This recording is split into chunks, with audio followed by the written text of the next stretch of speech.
When you're chasing freedom, you are chasing that you can't blame anyone, right? Like you will have to make the choices. Each and every one of us is a legend. We have a story to tell, a world to build. And if you're here because you are done just striving to make a dollar because you want to make a difference, then you are in the right place. Welcome to Legend Maker Radio, a Legend Maker Global podcast. I want to welcome Bara Cerna, right? I got the last name, did I? This is Red, aka Queen Bee, the demon whisperer, the money witch, the everything for the internet. If you don't know who she is yet, meet the legend, Bara. Take it away. Tell us who you are and let's have some fun. Thank you. First of all, thank you so much for having me. Like it's been a while before we could finally properly connect. And I don't know, for those who don't know me, I've collected all the terms that people have ever called me, and I have this like long ass intro. It's like, it's your favorite opinionated cunt whore, dominatrix, money witch, demon whisperer, alleged diva queen, wealth weaver, opinionated sloth. My current name is rich Slavic redneck, so I'm going by that.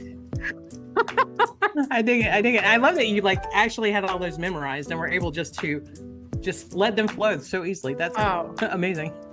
It's the whole thing. Yeah. So I am born and raised East Europe, Czech Republic, more specifically. Lived in 7 countries, traveled 48, been to 45 states, speak 9 languages, have been location independent since age 17.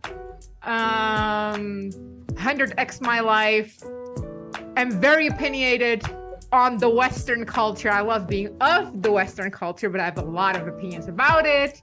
And everything I touch turns into gold. I love that.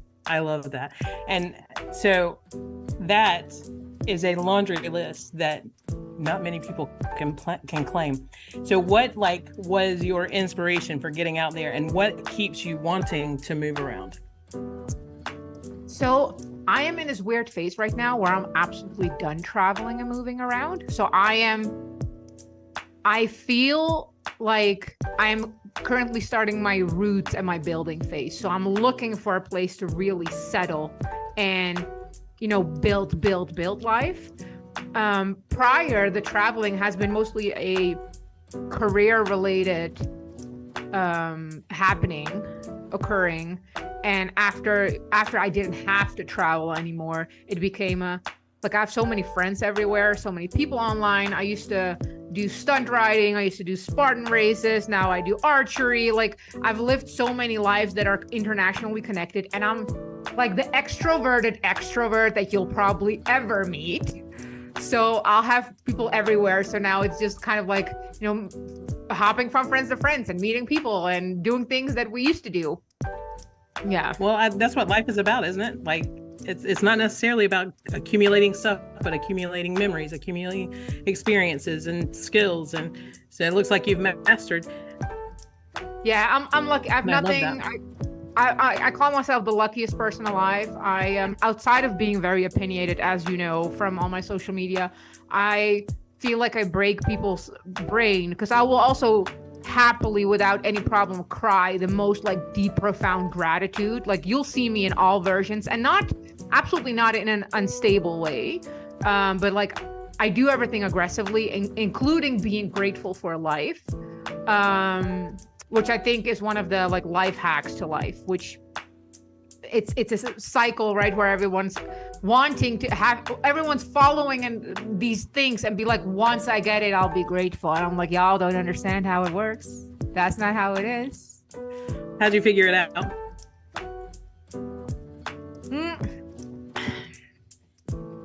Honestly, I should have been dead so many times. So for me, it was a natural happening where and whether it was at violence of other people, and later on it became due to, self-destructive tendencies as a result of that type of upbringing or circumstances. So I cultivated this deep recognition for life, for the gift of life. So I can't attribute it to a skill or something. I tend to tend to make this insult. Like the majority of y'all people haven't died almost enough, and I can tell, right? Because and it shows, yeah. right, and it shows because the majority of the people who have touched some borders of life, they don't need to practice, right? They don't need to be like, I know what I'm grateful for, but we are quite good at expressing or teaching the skill of gratitude because we can express the contrast. And I think the modern West, like, we live in the best fucking time alive. Like, this is the best time. We're peaking, like, amazing.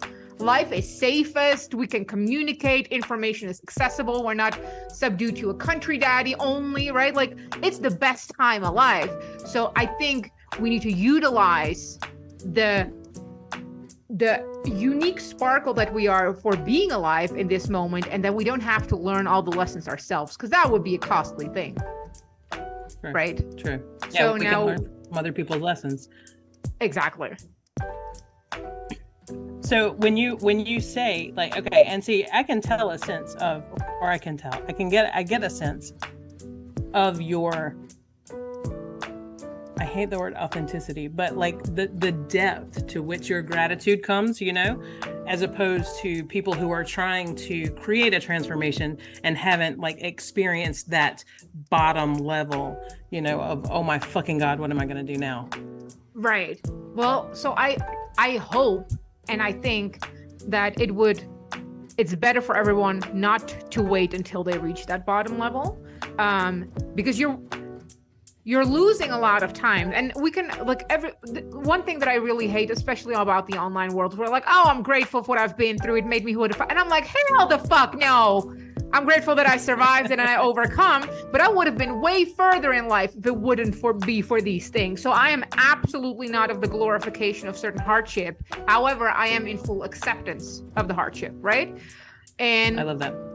I think that, and I feel that acceptance is often correlated mentally, or there's a connotation with condoning, right? Or liking the thing. I'm like, that's not what acceptance is. Acceptance is just like, hey, I took a wrong turn in life. I started in Austin, Texas. My goal was to get to LA. Now I keep seeing these signs where it says like New York 500 miles, which means I am in the wrong direction. Now, where am I? Okay, I'm at mile pole, I don't know, 600 something. That's acceptance. Where are you? What does life look like? So I think there's a huge gift that you can give yourself to level up. So hopefully the lesson is that you don't have to reach full, rock bottom in order to cultivate gratitude. And when I speak about gratitude, and it's so weird because I'm like such an extreme person now, I'm like talking like balance and gratitude, like all these fluffy terms.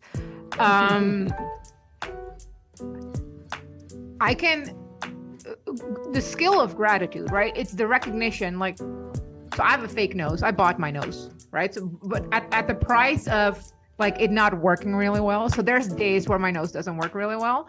And then there's days where my nose works really well. And I'm like, oh my God, I can breathe through my nose. It's amazing, right? And there's clearly there's contrast required, but requiring extreme contrast is losing time and playing a ping pong yo-yo effect that should probably be avoided and researched within ourselves while we have these self-destructive tendencies, right? Because why do we require rock bottom and complete highs to learn?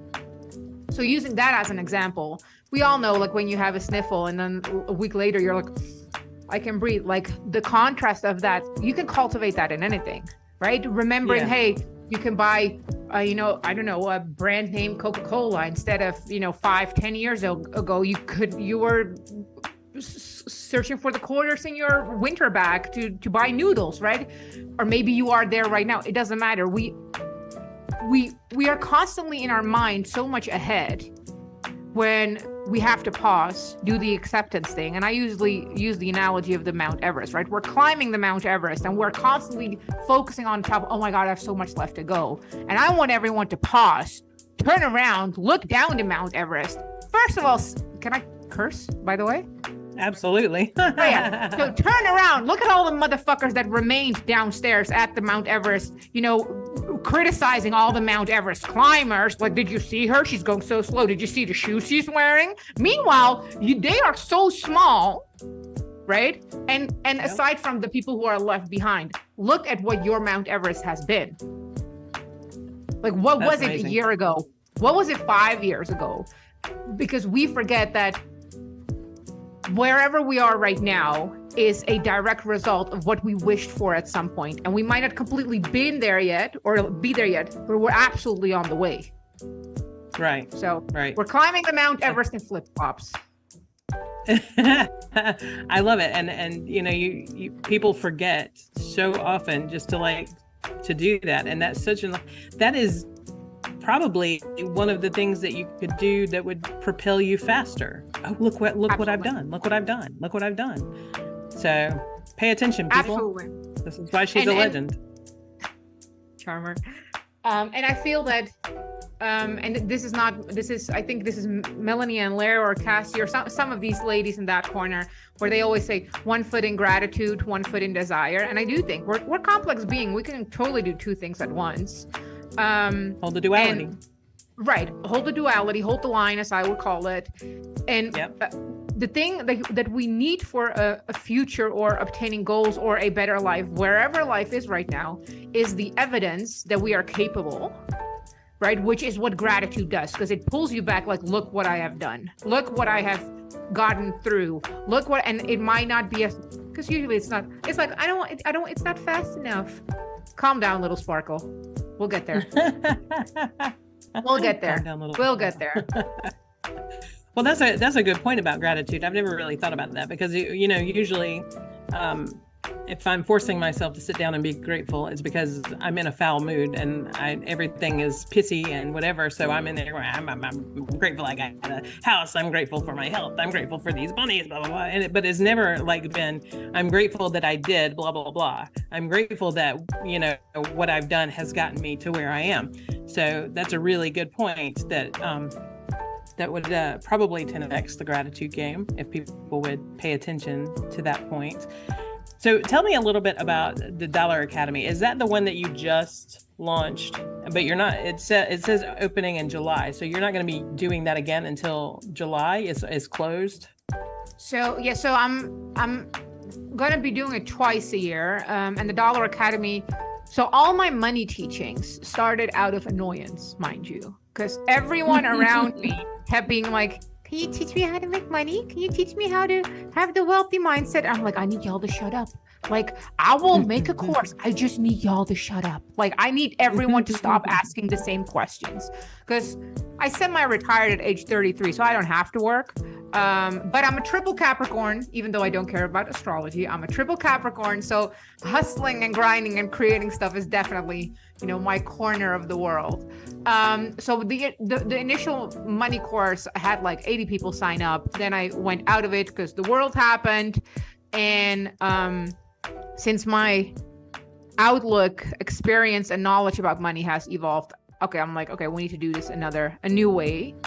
So the Dollar Academy came to existence, and I was practicing with what kind of format it had. So I did all the live classes, and now I'm gonna make it a half thing where it's gonna be half recorded, because there's a lot of dense knowledge, which is boring about money, but very necessary. And I feel that especially the spiritual online world, has kind of butchered, everything is just energy and everything. And it's kind of, everything is a recycled law of attraction and secret kind of stuff, right? Where it's like this hyper and fluffy and glittery, and it can be, but it's not always that, right? So I love it. I find it important. I market the Dollar Academy as everything you were supposed to learn about money, but were never taught.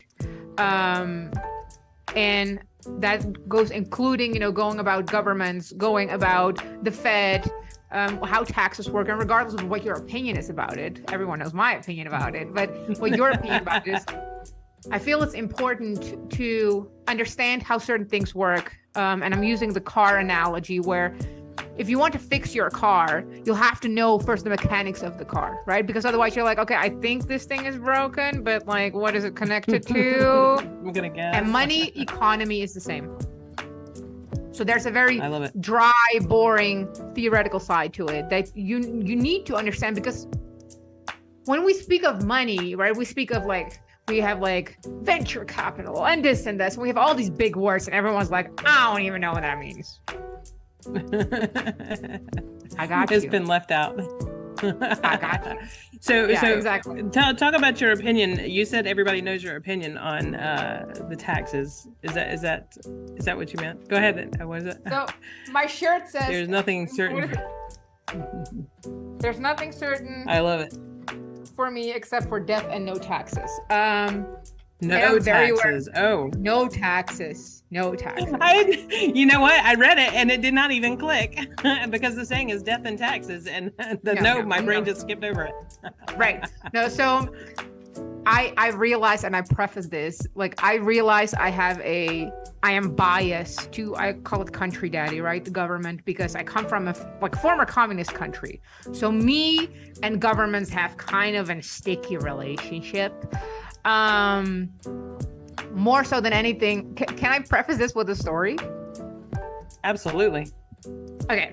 So when I was like 9, I was living with my mom, and my mom gave me like the equivalent of like $100. I don't know what it was, but it was a big money bill. And she's like, I need you to get soup, I need you to get meat, and it would be my first trip on my own to the store with big money. So I'm like, I'm going to the store and I'm popping and I'm feeling myself. I feel like a rock star. I'm like, I have this big money. And the thing that she made me buy was like, I don't know, like, again, using equivalents of the dollars, it was like $15, right? So I have all this money left. So I'm like going to the horse store, going to the bookstore, and I bought like $70 worth of books. So I got makeup. I'm not even allowed to wear makeup because I'm in East Europe.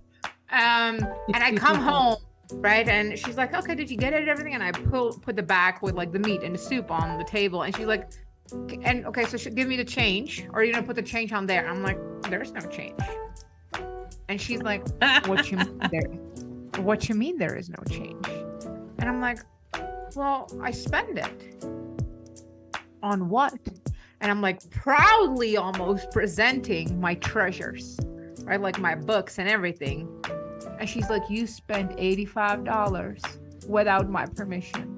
And I'm like, and then it kind of starting to dawn to me that was a bad move. The reason why I'm telling this story, so what happened is that she didn't trust me with money for the upcoming like 4 years. I had to bring receipts whenever I had to do. She gave very clear instructions, right? This money is for this and this. You're not allowed to spend anything else. And most people are not like my mom. Most people are on crack because we give money to the government and they're like, I don't know what happened to it. And we're like, okay, here you have some more. Right? Keep handing it. And that's my problem. That's my problem. So, but how, like, okay, so what's the fix? The fix is an uncomfortable one. Because for one, it's not a short-term fix. The initial step for fixing the world, and I hate to use these terms, but we're in it right now. The fix is, first of all, to cultivate a life where we don't have a sense of dependence on a authority figure, right? Whether that's our actual mother and father, whether it's a country daddy, whether it's some type of person. Like the majority of the world is living in an infantile state, waiting for someone to tell them what to do with life. Okay, now we have to fix the entire... Well, you're right. So, originally, I would like to go back to the days where the people of the government and the country daddies would fight on the front lines with us in case it was necessary. But hey, that's probably not going to happen.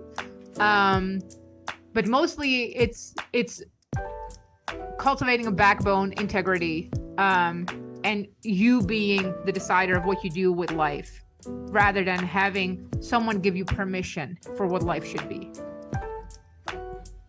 Okay, so this is very interesting because I would be all for that. What happens when it comes to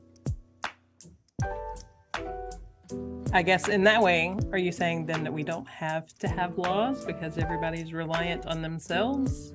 So I'm an absolutist. Like when it comes to freedom, I am not delusional that there is violence in the world. I'm also not delusional that laws stop violence, right? Because they don't. So I'm an absolutist. So while I don't think that laws would help, I do think that creating and I'm very aware that this is very utopic and this will not be created in any time soon, right? But I condone myself or conduct myself in a manner that's the goal. So first of all, having a strong community, which you cannot fake, which you cannot create online, which is being actually rooted and present, taking on more responsibility on your turf, right? This starts with, I'm gonna make sure my street is always clean. I mean my physical street. I will grab all the trash. I don't care that someone else made it dirty. I will clean it. Right. I find that important, right? You will never see me walk in the supermarket or wherever with my earphones in, because I want to connect to people, because I think it's important to say people hi, to be aware of my surroundings, right? Not in a paranoid way, but because I want to be part of this life. I want to be part of living instead of zoning out. I got it. So the big question, do we not need laws? No, I don't think we need laws, because I don't think they are helping right now. Interesting. I've been this has been going through my head with the genocide and everything going on in Palestine and Congo and Sudan and Yemen, all the places.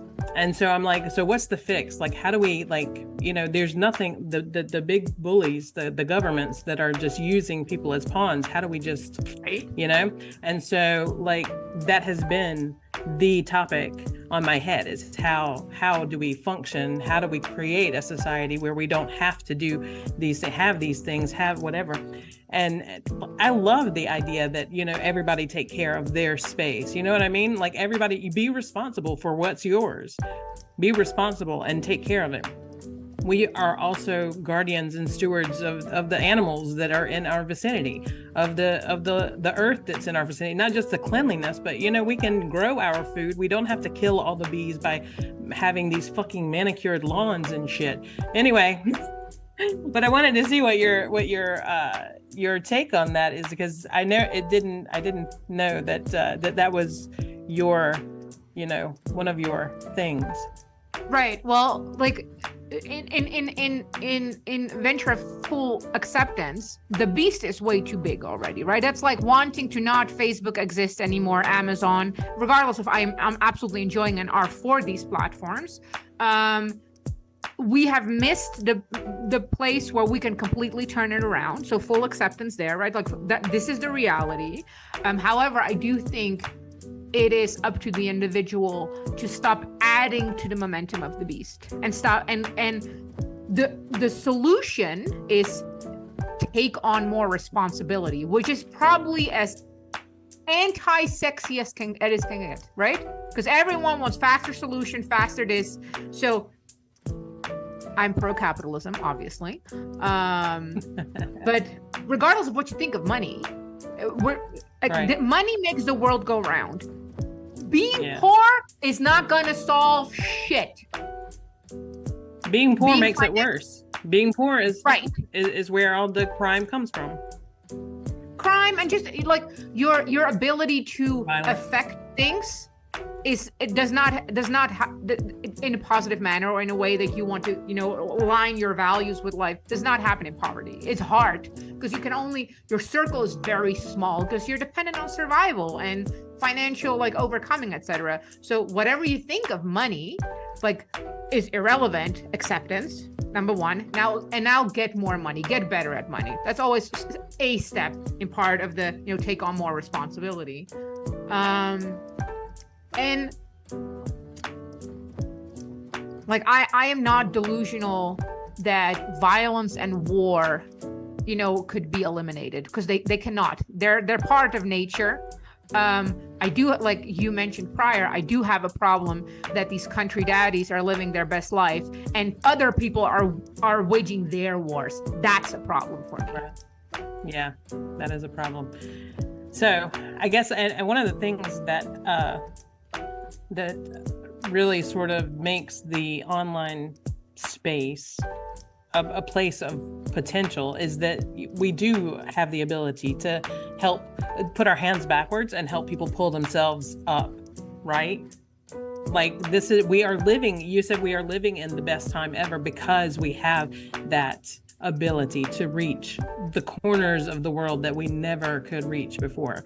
Now we just have to use it, right? Absolutely. And so anyway, more responsibility. I love, yes, yeah. More responsibility. And I think everybody, but everybody's worried. Everybody wants to live a more hedonistic life. Like they feel like, I want to be free, but freedom doesn't necessarily mean less responsibility. Freedom is the ability to make your own decisions, to be sovereign in your decisions. It doesn't mean not taking decisions. Right. And most people want someone else to take the decisions. And we kind of turned into a red pill episode, which was not the intention.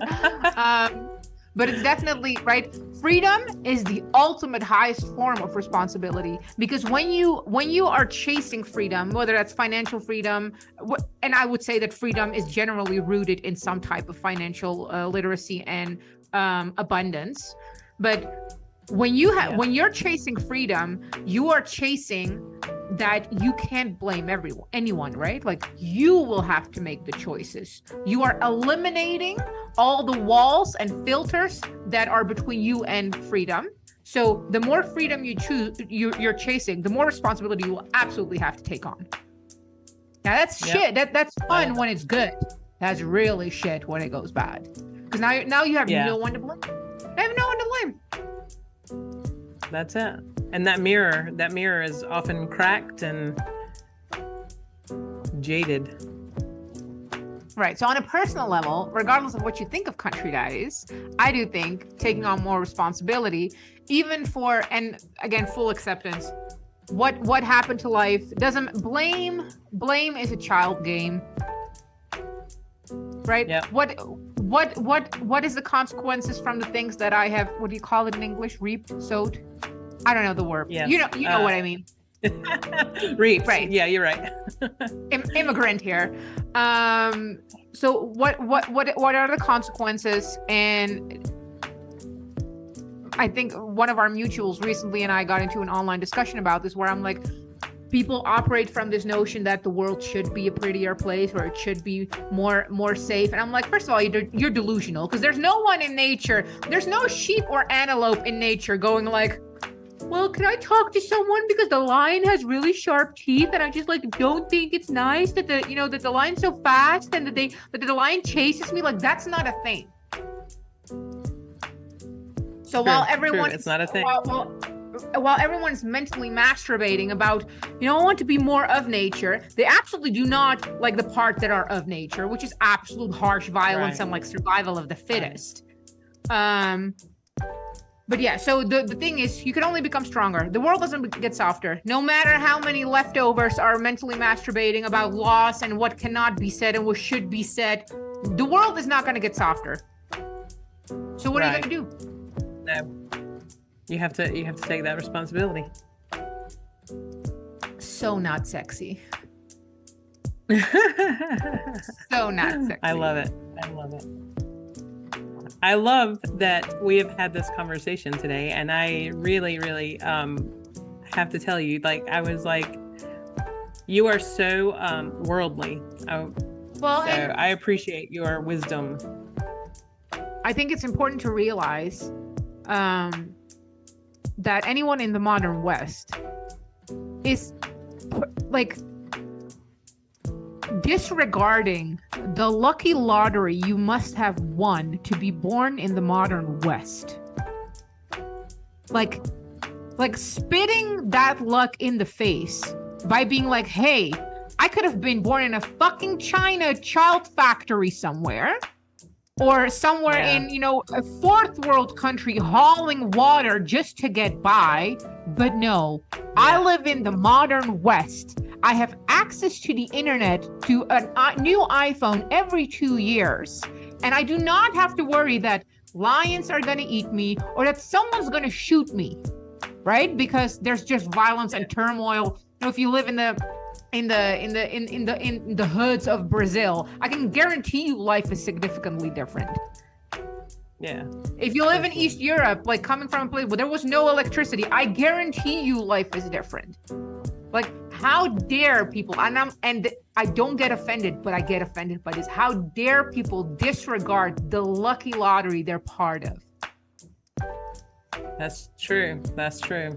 Gratitude for being born in a place where we do have the benefit of the things that we have here. So tell people where they can find your badassness and like something else, because I know if Dollar Club is not, or Dollar Academy, Dollar Club, if Dollar Academy is not going to be around until July, what else can they get from you? So there's going to be an earlier round of Dollar Academy, January or February, but I'll start talking about that soon. Then I have Slaying. Then I have Slaying, which is going to be every 3 months, which is all about slaying the inner demons of procrastination, doubt, anxiety, as the West calls it, any self-destructive tendencies. Like, you know what you should do, but you rather start binge watching Netflix or perhaps color coding your books, which is all cute, but you're moving way further from your goal. So that's what we're all doing there. And Instagram, Bara Queen Bee, Facebook, Bara Queen Bee. I'm loud. You can find me anywhere. Bara Queen Bee everywhere.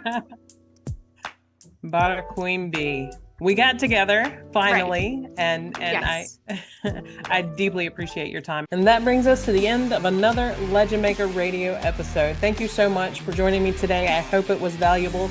I trust that you are feeling lit and on fire for your purpose and that you are ready to continue on your path. And if you haven't already, please be sure to subscribe to Legend Maker Radio so you never miss an episode filled with wisdom to help you change your world and build your legend. Thanks for tuning in today. I'm your host, Tanya Datta, signing off with a reminder that together we can rebuild the world.